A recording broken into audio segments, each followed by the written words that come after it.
All right, guys, what's up? Welcome to Talking Cardboard. I'm John. That's Joe.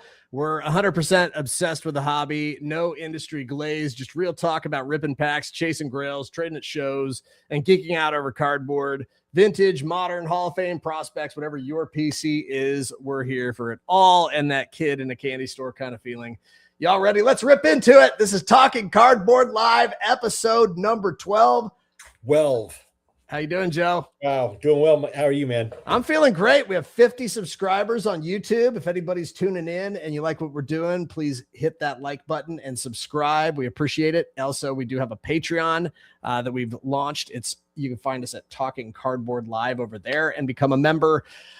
We're growing every week. The show, we keep having people talk between the shows too. We're getting some people chatting with us about like what's going on, and it's great. Yeah, Junk Wax Kid, good to see you. What's up, John? Welcome everybody. So I've had a good week. It's good. I'm like redoing this whole room. My card business is blowing up to the point where I'm like I need to reconfigure everything. So things are kind of a mess, more than usual right now for me. But I think in about 2 weeks, I think it's gonna look really dope in here. What's up, Keith? I'll have it all kind of dialed in. So that's kind of what I've been doing the last couple of days. How about you, Joe? Yeah, I've been just hanging out. I've been doing a lot of teaching the last couple of days. I've sort of been drawn away from the card hobby the last several days, teaching Stop the Bleed to some highway patrol cadets, but worthwhile endeavor for sure. Yeah. I'm just gonna throw a teaser out there. I'm not gonna burst any balloons. You've got had a lot more going on than just resurface in a room, but we'll get into that later. Oh yeah. There's teasers out there sometimes, man. You know, it's just cool. It's cool. Yeah, there's some good stuff going on. We are here today to talk about the topic of one of these things that's very important, which is how to comp and why you comp and how to comp for massive deals. I put that like as a clickbait in the title there. We're not about like you're gonna kill it if you use these 5 techniques or whatever, but we want to have a discussion about this because we know that some folks that tune into our stream are newer to the hobby, and we know some folks that are doing what we're doing, which is we're running a card business, and we use comping as a tool. And a lot of people will come up to us and they'll be using comping as a tool with us when they're negotiating with us. So I think that's one thing to think about first is, maybe the icebreaker for this, Joe, is like, when do you find yourself thinking, of comping as a tool? What kind of situations do you find yourself in where you're like, man, I gotta hit 130 point or eBay or whatever? Buying at shows. Basically anytime I'm purchasing, outside of, the few breaks in the universe that I've gotten into, basically when I'm buying specific individual cards and I want to look up to make sure I'm not being overcharged. I don't mind paying fair price. Obviously, if I'm trying to flip it, I'm looking to buy it between that, that sweet spot, that 65-75% range, depending on the liquidity of the card. But comping is usually, for me, is used as more of a buying tool than a seller's tool. As a seller, I generally know the value of what I have, where it's at, and unlike Pokemon and that kind of stuff, I don't have to recomp sports cards every single day. Yeah. I mean, I think that I tend to use comping more frequently than a negotiating tool. I tend to use it as like an arbitrage finder. It's like I'm trying to find what the opportunity is with a card. The card's priced this. Is it something I get the feeling that it might be worth more than that? Is there like some arbitrage there?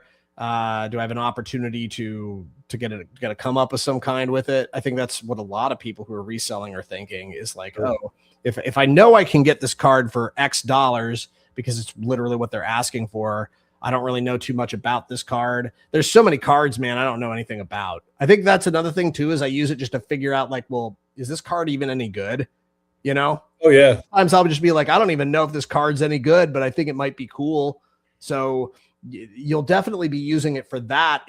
Especially I am one of those guys that likes to go and like hit up every single value box and just like get stacks and stacks and stacks of cards, and I bring them home and I don't even know what I have half the time. I'm just like, I knew that looked cool and I didn't have to pay too much for it. So It's like I was pretty sure that I got my money's worth, and then sometimes you realize, oh, maybe I paid a little too much, and then sometimes you realize, holy crap, I just got this $50 card for like $5 or $10 or $20, or sometimes you do even less good than that, but you still feel good even if you paid comps for something that was like a good card that you need for your business, a player that's desirable, things like that. I mean, one of your friends that we both know, he had hit me up several months ago. He had found a Shohei Ohtani game day drip gold out of 50 in a dollar box. Yeah.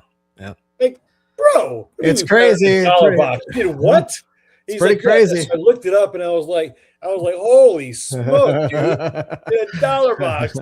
People miss stuff. I mean, it really is a thing. People miss stuff, and then also just some people don't care either. They're just like, I already got what I really wanted out of it. So, but I do think that there's lots of opportunities. I think comping can be a very powerful tool to kind of figure out what you got after you got it. But then also, I mean, and I do see this a lot, is people going up to tables. I don't tend to do this because I don't really buy like big stacks of like higher end cards, but people who do that tend to take the little stack of sticky notes with them, and they'll pull up the card ladder. They'll say, hey, can you do this? Because that's what the card ladder says. And then the dealer will go like yes or no, or they'll like make an adjustment. Then they'll write it down on the sticky note, put it on the card. And then it's just like, I don't really do this, but I see it as a process that people do all the time, and they'll just get a big stack. And then once they have that whole comp, then they might, if it's a big enough stack, be able to negotiate even further down from that. So I mainly see, when I see other people comping, I mostly see people using it as a buying tool to try to negotiate cards down, usually from what the stickers say, or what the initial instinct or asking price for the buyer or for the seller is. Agreed. Yeah, it's the biggest deal I've ever seen in person was the Charlotte Card Show last October. It started out at 112,000 and ended just north of 96. Yeah. But the displayed value in the showcase was upwards of 121K, and so it reduced from there. And then the deal was done just between $96,000 and $97,000. I mean, some of these cards were crazy, but to see that go, basically to fall almost $30,000 in 10 minutes was kind of impressive to me. And as a newer seller at that time, to see that happen and to witness the gravity of, okay, so this guy just walked up with this $1,400 pocket computer and knocked $27,000 off of a deal that, quite frankly, and initially when I looked at it, it looked like a pretty fairly priced deal. But holy smoke, I was like, this is a powerful tool. I think too, it's also knowing if you walk up, you got a big wallet, they know you got a big wallet. I think that certainly helps too. If you know that they're going to do a lot of business, I think that can definitely help with the prying down the price a little bit. But totally, that's speaking so loudly to the power of negotiating and using a tool like comping to leverage, I think, to bring that price down and have some justification for it. I think it's like anybody would be like, hey, anybody could be like, hey, I'll give you $96,000 for $120,000 worth of cards. And you walk up to somebody's table and maybe somebody would be like, oh, go away. I'm not going to give you like $27,000 worth of cards for free, but then the fact that you're able to punch these cards up, show them the screen, punch the card, show them the screen, go card by card, and then all of a sudden it adds up. It's I think there has to be a chemistry between the buyer and the seller for something like that, for them something that size, simply because the seller also knows, okay, if I'm trying to move these cards and this guy's offering me 96 whatever for them, over $96,000, and I only have $42,000 into these cards.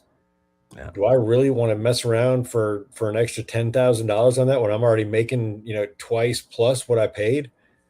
I mean, if you get these in a lot deal or something like that, it can go ahead and parse those out into some kind of deal like that. And this is purely hypothetical. I have no idea what the background of this deal was or where his starting point brain wise was. But to be able to do that, holy smoke, man. I mean, at that point, why wouldn't you just move them?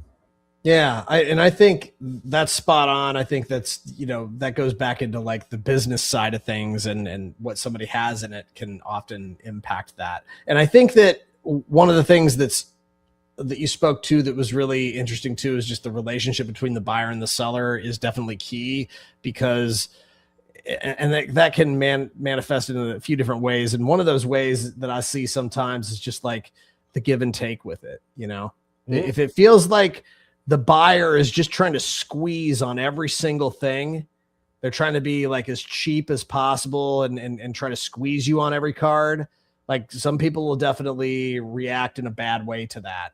And so if there's like an easy kind of easygoing kind of conversation with it, it tends to make for like a better deal a lot of the times, from what I've seen. And again, like, I'm not somebody who typically buys like big stacks of like $50 and up cards. That's just not my business model. Isn't really centered around that. But I do think it's a very important thing to remember, is that you got to have a good relationship in order to use the tool effectively.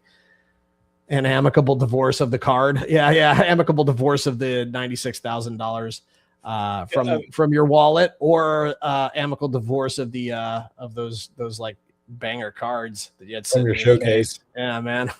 I've had sellers remorse. I've shed a little tear inside with that. I had a dual relic Babe Ruth bat card that was game used Babe Ruth bat. Two pieces. Man, when I sold that card, my inner child cried. I was like, that was Babe Ruth's bat that I just had.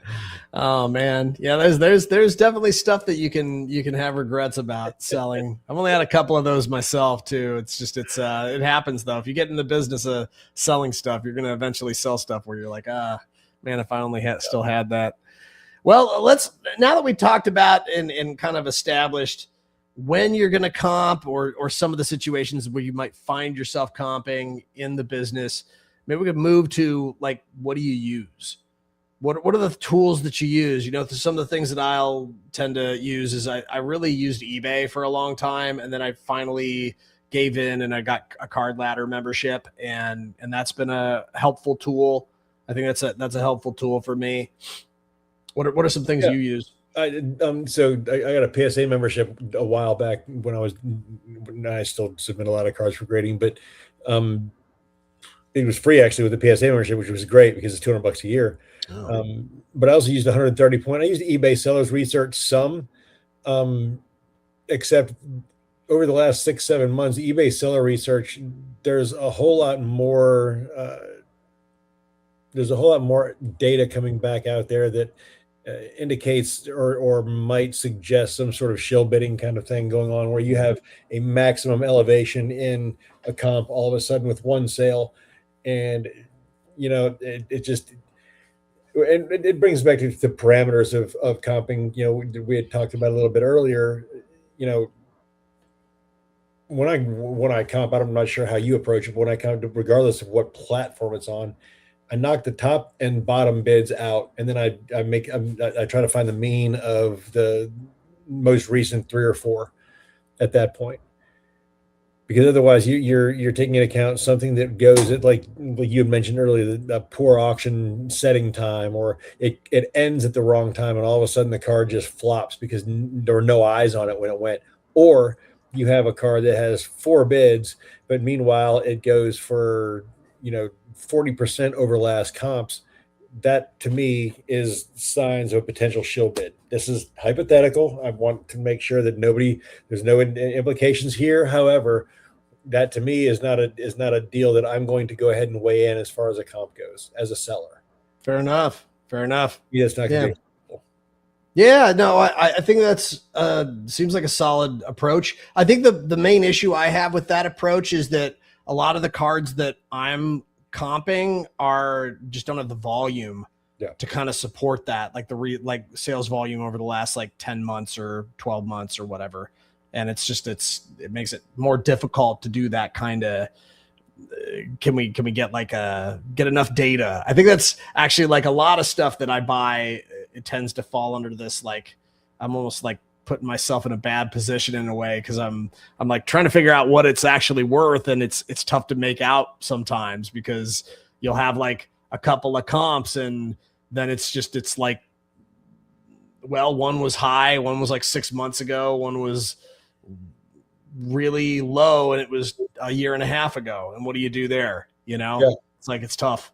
Yeah, it is tough, because you have to sort of take that into consideration, but at the same time, data that's way far right of center, way far left of center. To me, you gotta start in the middle ground, and then you work your way in from there, right? Mm. Yeah, I think that's an interesting thing too. I don't think that the comp tools really incorporate any Whatnot or other live streaming data. So, it would be interesting to see. Although I think it's arguable that like Whatnot and eBay have some similarities in terms, because there's a timer on eBay auctions. There's a countdown timer, and people will bid that up, and in a way it's not different, but I don't think it quite has the same kind of feeding frenzy that some cards can have on Whatnot, where it just gets blown so high out of the water. Yeah, because you're in the moment. Yeah. So that's a live buying psychology that we're going to talk about in an episode or two.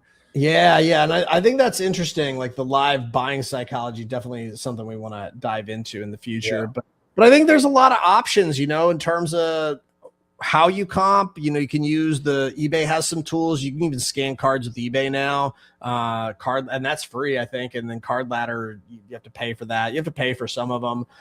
Watching live streams can actually teach you a lot about the current value of certain cards. I think that local card shows can also kind of show you what things are going for. Just talking to people about like what this is going for, overhearing. I learned so much just overhearing conversations too while I'm looking at stuff. So it's like, and there are people that at card shows that I know that will post their stuff at 120, 130% comps. The downside of that is you have people that walk up and they will comp several things on your table. And if they see that 3 or 4 of them, you got a consistency of comping way over or asking for way over what the cards are market deemed worth, then you end up losing people. You're losing eyes on the table, because people move on to different tables. They're like, "Oh, this guy's priced sort of unfairly. Sure. We're going to move on." Sure. So some people aren't willing to like take the jump to like see how they do business. I think I've also gone to tables where the deals seem okay, and then they won't budge a single bit. And then it's really not that good. That you buy a stack and then they're just like not even giving you a discount. I'm like, sure. I'm like, okay. So I've seen both sides of that, where it's like I've been scared away or potentially scared away, but sometimes you'll read into that, you'll see through it, and then you'll end up that'll be somebody you buy from time and time again, because you know how to actually read the prices on their table. But I do agree that like it could be something that scares people off. And that's the instance that I really do use it as a seller, particularly as a show seller, is that when I price out my cards prior to putting them in the showcases, I price them out, and I try to put my prices between 90 and 100% mean comps. Okay, for the last like 3 or 4 sales. All right. So I try to average that out, but that gives me a fair starting point, and I know what my margin on most of those cards is that I need to make. And there are some cards that I'm willing to deal and move a whole lot more on than others. I.e., if I price a Shohei Ohtani out at 95% last 5 sales mean, you're not getting but about 2% wiggle room in there. I might knock $5 off of it. But quite frankly, the guy's liquid enough, and there's been an established sales history recently that I'm not going to budge a whole lot on that. Sure. Yeah. Whereas some other more obscure prospect that may make it, so he had a great week 2 weeks ago. Well, last week he fell off a little bit. All right, well, maybe last week I could have charged $160 for that PSA 10. This week I have to charge $125 for it, because whatever. Ultimately, maybe I bought the card for $25 and paid $30 to grade it, so I only have $55 in it. So again, there's that margin. But as a seller, that's really when I use comping the most is pre-sales setup, because once I'm set up, I know where I've established where my starting point is. I don't need to go back to that, but the buyers will pull that up and start again wielding that as a tool to lower negotiating prices.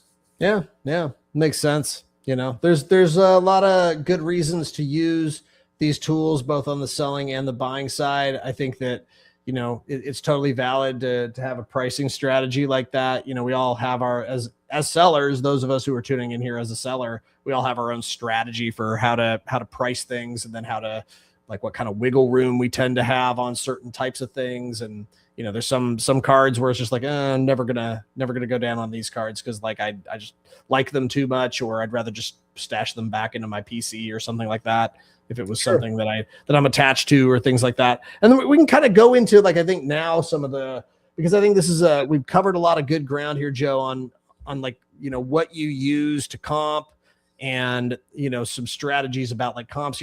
As far as like how you actually comp, there's so many different ways you could do it. You could do it by like an average on what you're talking about. You could go on like the highest comp in the last like 3 months is kind of where I'd like to be on something ideal. And you hear a lot of people say that. Sure. I will say that you hear a lot of people when they come up to a table, whether they're usually when they're trying to sell a card.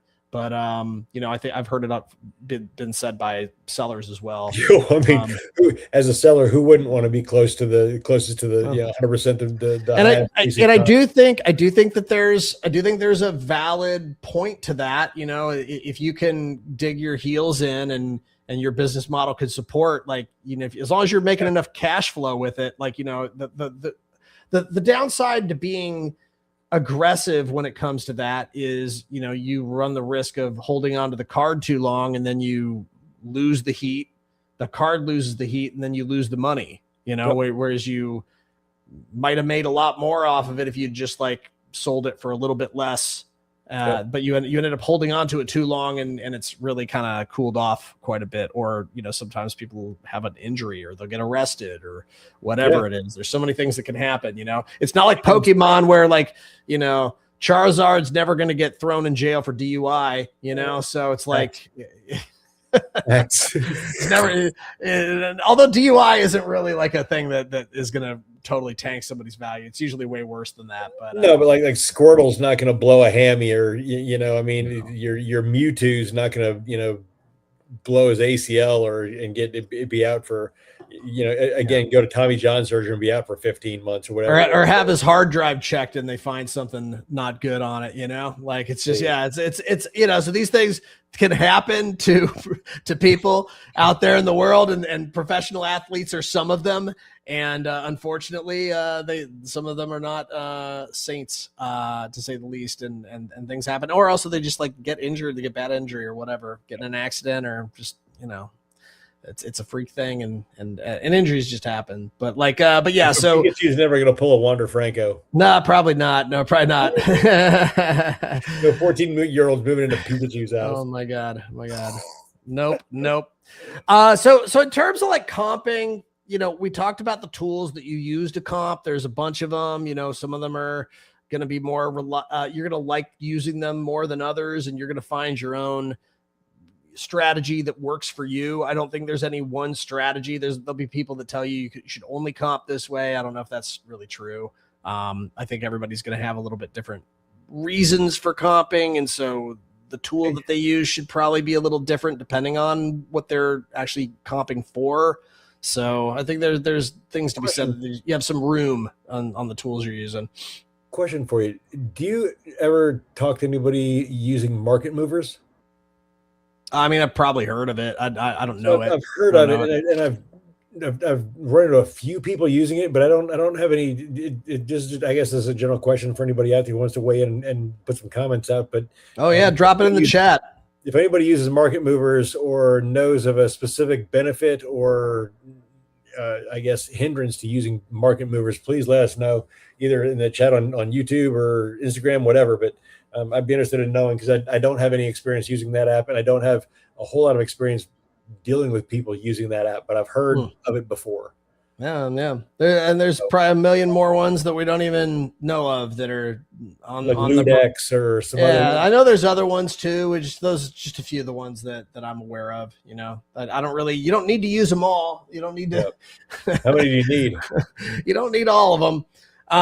In terms of, I think it's a good timing wise point for us to seg to the next part of this, which I think is there's criteria that you use when you comp, and I think, yes, the facts can be the facts when you pull it up on whatever app. You could be like, oh, okay, this is what it says, but there are things that are outside of what the app tells you the card is worth that need to be accounted for, I think, in a lot of cases. And so, one of the first things I would say is the desirability of a card in the moment that you comp it is like super important, because it's going to help you interpret all these things that we're going to talk about now are things that will help you interpret the results you get from the comping tools you're using. So for example, crazy heat this season from Connor Griffin. He's just been on fire, and he kind of cooled off a little bit, but then he's started to pick up again. He just smashed a home run today. There's been like, it feels like there was a cycle where he kind of cooled off a little bit, but now he's full heater mode again. And so for a player like that, you pull comps for a player like that who's kind of on an upswing again, and from like being on like a all-time kind of heater almost. And you're like, well, these comps that I'm seeing, especially if the sales were from like a month ago when he kind of started to cool off a little bit, you're like, these comps are probably low for what, the current value of this player is, the current value of the card is. That's like kind of, that's just one way in which Eye test. Yeah. The eye test tells you there were this card last sold. Maybe this card has 3 sales for $11.99. This card's an $18 card. Yeah. I'm not going to sell it for less than 18. Yep. And your eye test with some experience in this market and with some experience doing this, you sort of, I mean, if you can't key in on trending, you should probably get out of this business. So you have a trained eye to be able to do that. And you and I can both, I can confidently say that you and I can both look at a card and be like, look, I know that the last 2-3 sales is $13, is an $18-$20 card. Yeah. And I might give it here for $17.50, but that's really my floor on that. Yeah. I mean, there are many times where I'll look up the comps on a card and I'm just like, that's cool, but that's not what this player is worth to me right now. And also you take into account, like, well, how are you selling it? Are you selling it at a card show? Mm-hmm. Are you selling it static listings on a website that you probably won't be updating anytime soon? Yeah. We're just being honest, but like, or are you doing it live auction? And if you're doing it live auction, this is something where you might have that be a card. If it's a big enough card, you're like, well, I'm just going to put that in the background, and because I know it's a card that everybody's going to want, and I'm going to stick to my guns on this price, even though it seems a little high, because I know if this card was just run on some big crazy channel that has 200 people in it and they just throw it up there for $1, this card would probably go for more than what I'm asking for here. Sure. So, there'll be some times where I'll do that, and, I'm fairly confident about that. But then if you comp a little high, sometimes it can be a good thing, because then you have a little more wiggle room on the negotiating. You can be like, sometimes that can work, but I think, like, getting back to it. So the desirability, not only of the player, but sometimes it's the set. Sure. Sometimes it's literally the set. It's, the grade of the card can make a huge difference. Sometimes. So there's like, and the population, obviously. Population can factor in, but that will tend to be reflected in the price, but not always. Not always. If and also like things like bookend and things like that. If you have like the first print run of like 100, or if it's a jersey match or something like that, these kinds of things these will be outliers from whatever comps you're finding, because you're not going to find whatever those 4 or 5 comps of that exact same card that there's only one of on the planet, you know? Some people only collect jersey match. Some people only collect bookends. Some people only collect first on print, so numbered. So you got those niche collectors that they're gonna pay whatever they need to pay for that to complete whatever that set is, or some people just looking for rainbows of certain players. Yep. Well, at that point, as a buyer, am I going to haggle over $50 if that's the one card that I need to complete my rainbow for this player? Probably not. So I mean that brings up a good point. That again further illustrates the variability of comps and what comps truly value cards at. Yeah. I think there's also like with the other point that I wanted to make in terms of comping that kind of go above and beyond whether you do your comps by average or you kind of cherry pick or, whatever your style is, whatever app you use, whatever technique you employ. I think your personal attachment to something can also factor into how you comp a card. Do you like it? If you like the card, you might comp the card a lot higher. You have a personal attachment to the card, or depending on what you have in the card, there's a certain figure that you're just like, I don't care if the card's ever worth this again, but I'm never selling this card for less than X dollars. Just because you're stubborn or whatever. You're just like, I'm going to try as hard as I can to get my money back or something like that. Man, it was like that Babe Ruth dual relic card. I priced it at a point that I was like, you know what? This is what I want for it. If anybody wants it, they'll pay that price. I don't care if I ever see you can throw it in my coffin and incinerate me when you cremate me when I die. I don't care. And it went. And the guy was like, yeah, I'll pay that. I was like, really? Yeah, that's like the F off money. You're like go away money, like it's like go away price. And I didn't have a price quite like that, but I did want to make it really worse than he's wild. They're going to take it. The guy walked in, he didn't even balk. He was like, yeah, I'll take it at that price. I don't know if I do it consciously, but I always seem to have a couple cards that are just kind of like, I have like an almost like a go away kind of price on them. It's just like, because I don't want to accept less than top what I feel like the value could be on a card. Because I feel like especially if I feel like it's a card that's like a huge player like Judge or Otani or things like that, I'll just stick to my guns. I'm like, I don't think this card is I don't need to move it right this second. So I'm going to just stay firm on this. I'm going to do what's an aspirational price almost just because I have, it's just like, I feel like this card is worth it. I believe in this card. Sometimes we'll just like take that comp and we're just like, that's good, but this is what I want for it. And you're not going to find it anywhere else. And so, I believe in the cardboard. You said it right. You said it right there, brother. I believe in the cardboard. Yeah. If you believe in the card, trust in the cardboard. Yeah. Trust in the cardboard. Sometimes it'll take you to Gravy Town. It is the way. Sometimes it will, but sometimes you'll end up just holding on to that card for too long, and it is what it is. Sometimes it'll take you straight to Crapville too. If it's a card I like and I want to keep, I let the buyer make an offer, and if it's one that I cannot refuse, then I sell it. Nice. Yeah, I think it's solid. Yeah.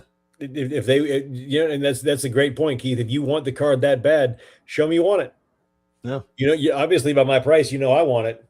So if like that, in the words of, Jerry Maguire, Cuba Gooding Jr., show me the money. Yeah. There was a card show recently in the last like month and a half where there was an Ellie card that I really wanted. And when the moment that I saw it and I paid very aggressively for it because I knew that the card was he wasn't going to hold on to it for the whole day. And I just wanted him to just think I'm just going to do it. That was the redemption you sent me the picture of. Yeah. So that card, that's going to be kind of a long-term hold for me. I've decided because I feel like that's a really good one for him. But yeah, that Ellie card, I felt like I needed to be aggressive enough to be like catch his attention. And he was like, for you, I'll do that.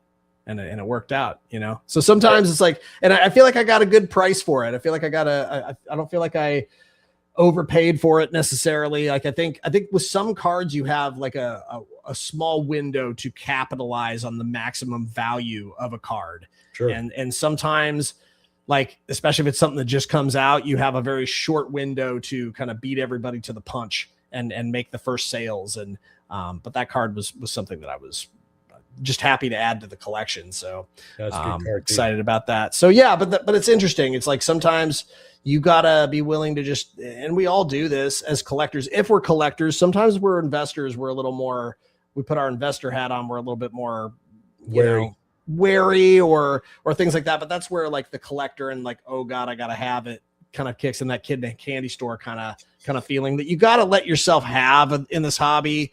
You have to let yourself have it. I mean, I think you have to, or you're not really a collector. Like you gotta let yourself splurge a little bit every once in a while, let yourself, and also you'll find, I think if you buy the stuff that you do have to like take advantage of opportunities when you see them. Because there's many cards that you'll come across, you'll never see them again. Mm-hmm.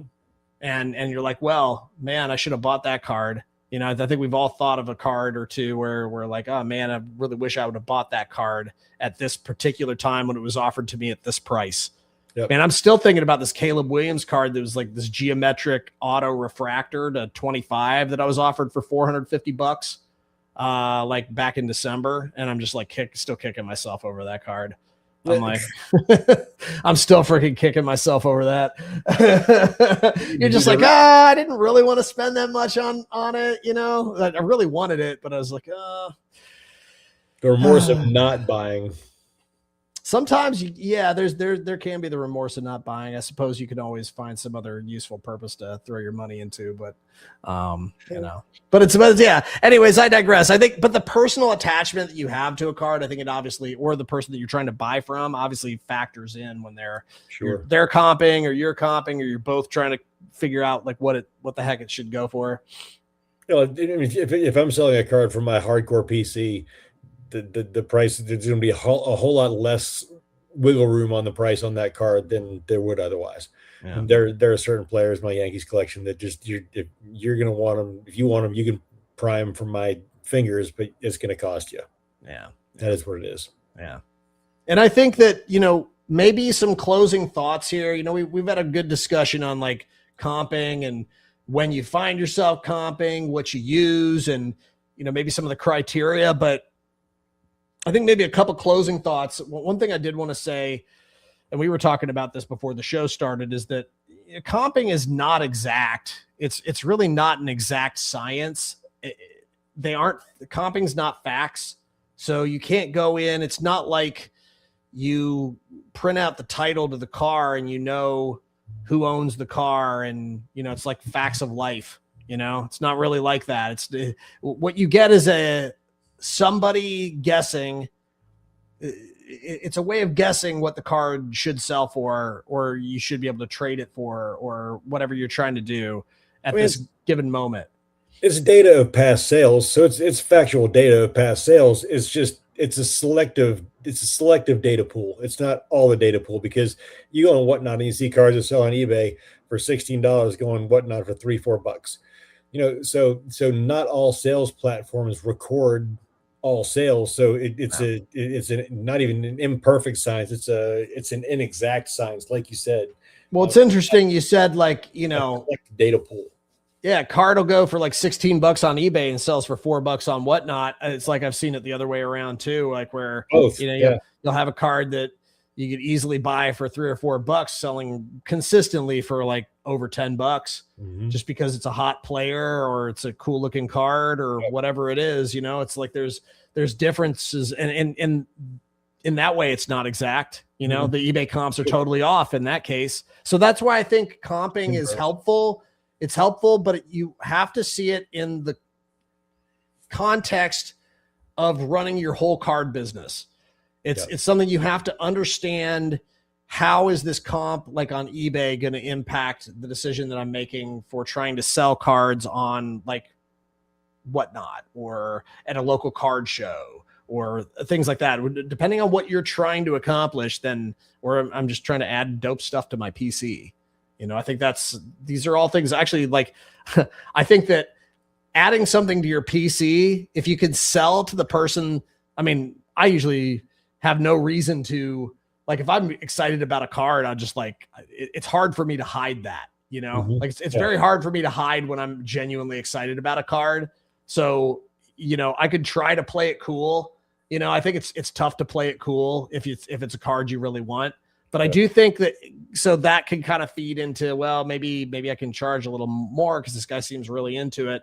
Or you can kind of say like, I mean, you can just be honest and say, hey, look, this is something I really want for my PC. And just by using that sentence can kind of change the tone of the conversation a little bit. Just if the seller knows kind of where you're coming from with it, and they can personal connection. If there's a real genuine personal connection there, then I think that can factor into it too. That's a negotiating. Oh, sure. I've definitely said that to people, and I've also said these kinds of things to people, and they don't care at all. They're just like, it is, you know, that doesn't change the price of the card, you know. But also sometimes I'll just tell them like why I'm buying, and they're just like, sometimes they'll be like, oh, cool. So like that they kind of know like where you're coming from negotiating, but then sometimes they're just like, oh, they just don't care about it at all. So it's interesting, but I think that's the thing, is like, you're right that, you know, these are facts that these apps and your brain is interpreting them. And I think it's all valuable, but you know, there's a lot of things that are outside of just the raw data that there's a lot of variables. There's also an art form to interpreting the data. You could give that same data to 5 different people. I bet if you gave the same comps to me and you, we would have different comps for a lot of stuff. Sure. Just based on like where we're at with all this, what our goal would be with whatever card we're evaluating, and starting point for sure. Yeah. It's interesting. It's not a sexy topic. I mean, so we appreciate y'all hanging in there and hanging with us, and it's, comping is not a sexy topic. It's not like I don't know. Like I thought this was going to be a really boring show, and I'm actually finding myself having a lot to say. So it's like it's fine. It's like I don't realize like how much it does factor into all this stuff, and I think it is like, it's good to break it down and kind of talk about it. I think the other thing I would just say with this is like, I mean, sometimes you just have to guess. Yeah. Literally, sometimes there would be no consensus. There's so many situations in which I'm evaluating a card and the data is inconclusive or non-existent. And then you're just looking to the different, you're almost like a detective. It's like, well, there's no recent sales, but what are people listing the card for? Or, you know, what if this card is numbered to 99? What are sales of cards that are also to 99 that are from the same year and are also a premium product and are also autographed? So there's other ways so you can, by comparative comping, it's not a direct comp. It's not the direct data of the card, but you can guess and you can kind of become the detective. I don't have a detective glass, but if I did, I would hold it up right now and pretend that I was, you know, on the case, because that there you go. Yeah. The Hubble. It's funny, man. Yeah, no, it's crazy how many cards have that pharmaceutical text on the back that's pretty tough to crack, man. And yeah, when you're your age or my age, it's like, my God, please, I need all the help I can get. I need one of those electron microscope versions. Yeah, I get a little stubborn with that sometimes too. It's all good. It's all part of getting older. But yeah, I think this has been a good talk. I think we've covered a lot of ground, and you know, Junkwax Kid says, are you comping to flip or comping to PC? My PC is too big. It ruins my conscience. I think, yeah, you know, it's like comping to flip or comping to PC. I mean, I sell, but I also have a collection. So it's like, I do both. I'm comping for both. Yeah. And there's always a little stack every single weekend. It seems like I'm going to some card show, and every single weekend there's a little stack out of the stuff that I bought that's going straight into my PC. Separate from the rest. Yep. Right. Yep. I was as I'm going through. Also, there's stuff that I discovered too. I'm just like, oh, I didn't realize this card was so cool. I'm keeping this. You know, I didn't get a good look at it because I'm like going like a madman through boxes and buying big stacks of stuff. And I'm about to show you a couple of those. All right, let's see them. So we're gonna move on to our final segment. It's always our last segment of the day when we run our shows and running our Talking Cardboard show, and it's called "Look What I Found." Joe, what did you find? All right, so I'm going to start off with the, you know, I'm a huge Upper Deck baseball just absolutely love Upper Deck baseball from the late 90s, 2000s. Quad swatch memorabilia, Greg Maddux, Mike Messina, John Smoltz, and Roy Halladay. Whoa, that's cool. Messina in the Yankees pinstripe, and Yeah.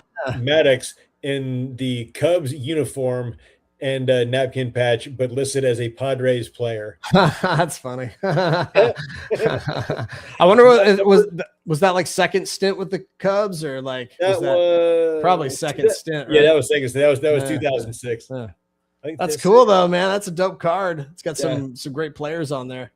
Love it. And I love patches, game worn. First card I wanted to show, because I wanted to give some love to the 35th anniversaries.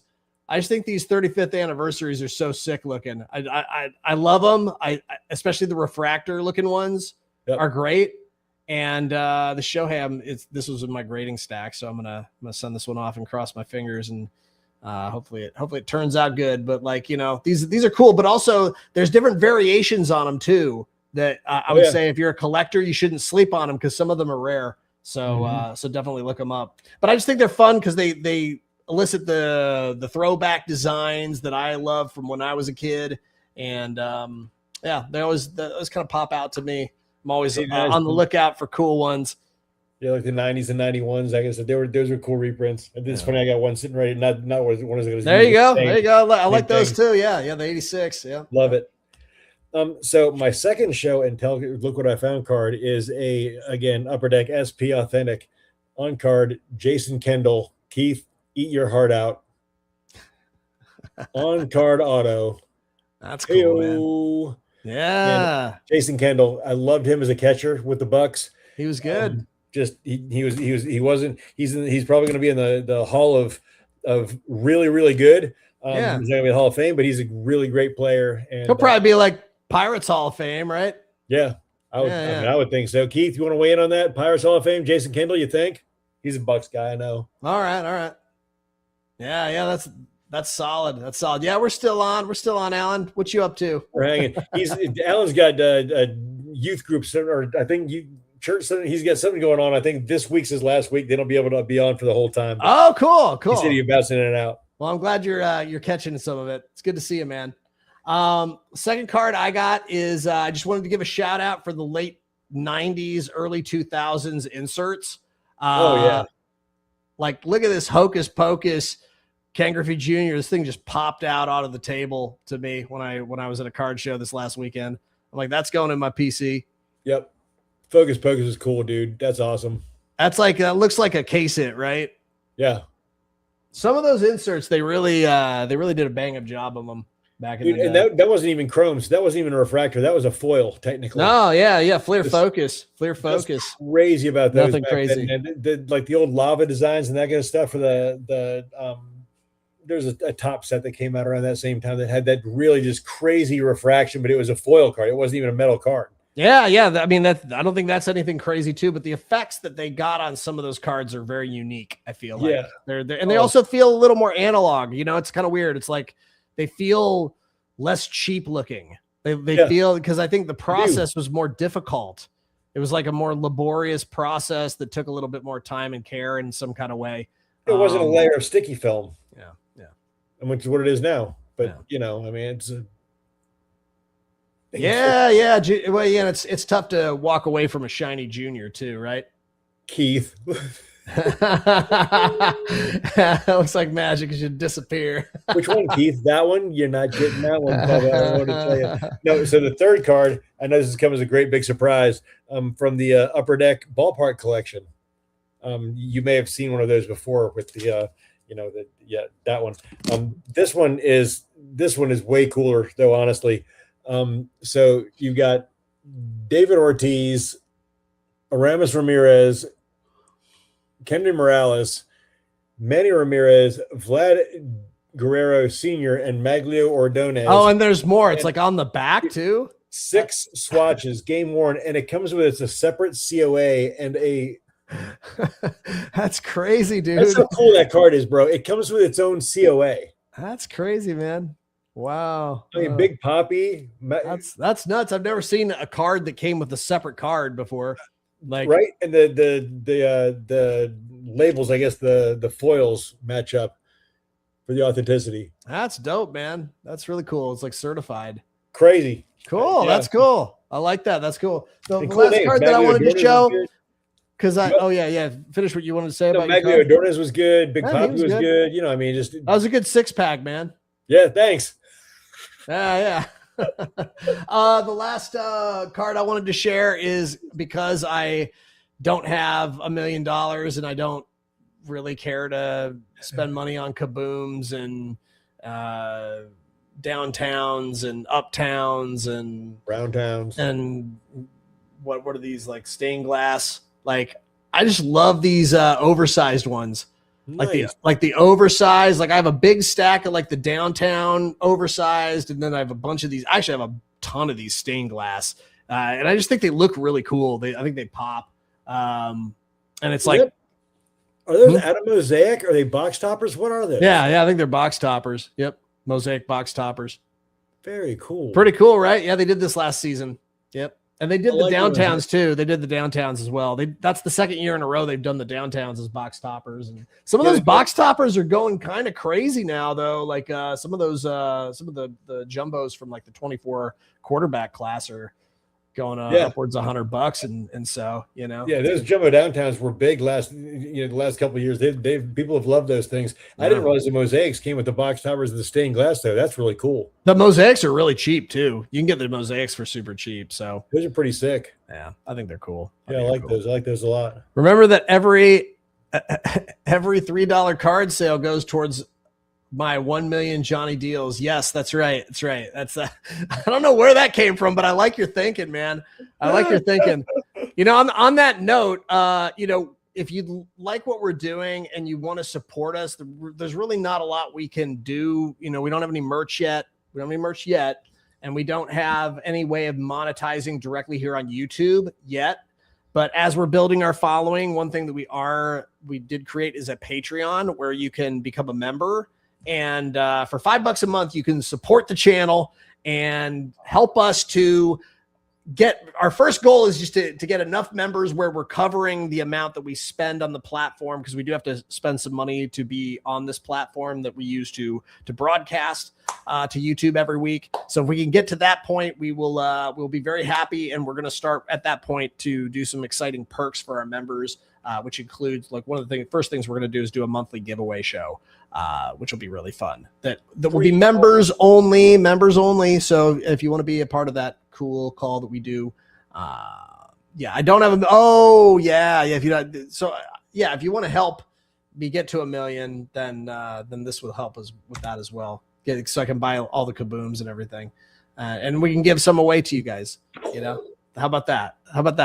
If I get to a point where I can buy a bunch of kabooms, then we'll give away a bunch of them too. But yeah, that's the way you can help support us with what we're doing, is we're building this channel up. You can go to Patreon and look us up. We're Talking Cardboard Live is the handle for us. So if you look us up, I'm John, this is Joe. And we do have a Instagram account that's I believe it's Talking Cardboard Live. Yep, Talking Cardboard Live is our Instagram channel, and you can find us there as well. We're posting reels, we're sharing about things, and would love to have your support there as well. And as well, if you enjoyed this, we'd like to hear any of your comments. What do you think about comping? How do you use it? What tools are you using? What's your strategy? Why are you comping?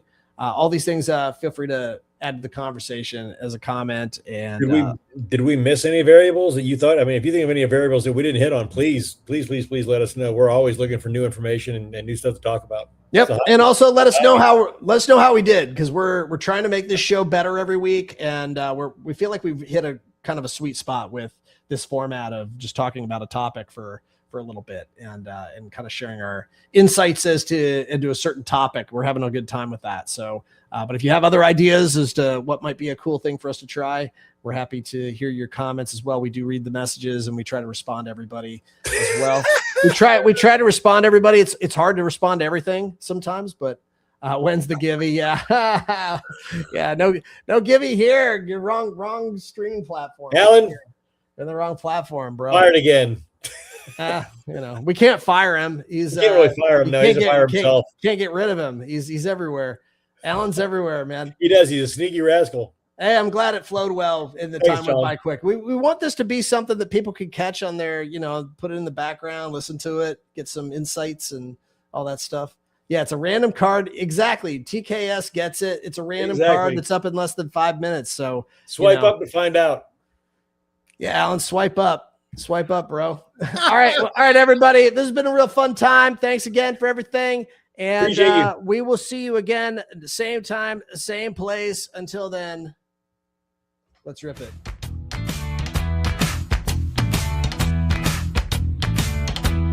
Thanks, y'all.